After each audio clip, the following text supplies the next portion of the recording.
Bude od příští sezóny vysílat slavnou Formuli 1, kde se chystá přestup roku. Přichází motocyklová legenda Valentino Rossi, který chce v 45 letech jako druhý jezdec v historii vyhrát titul jak v MotoGP, tak i ve Formuli 1.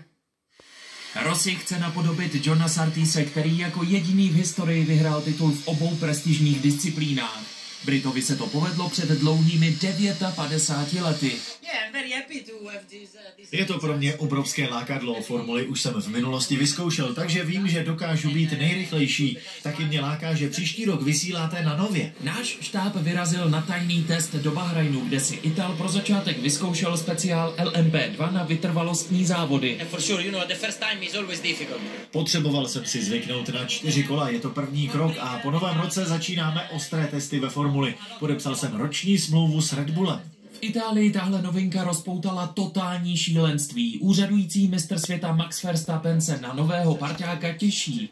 Bude to pro mě velká motivace. V motorkách jsem mu vždycky fandil a vůbec by mě nenapadlo, že někdy budeme týmoví kolegové. Už jsou to déle než 2 roky, co Rossi ukončil aktivní kariéru v MotoGP.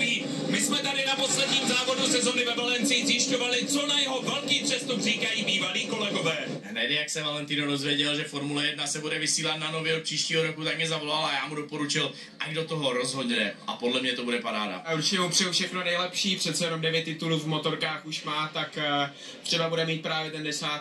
ve Formule 1. Rossi mu bude fandit i dvojnásobný mistr světa Formule 1 Emerson Fittipaldi. Příští rok to bude 50 let od mého posledního titulu mistra světa. Pokud by Valentino vyhrál, byla by to fantastická oslava. Legendární jezdec pozval ke sledování nové sezony i s Valentinem Rossim. Hi, I am Emerson Fittipaldi.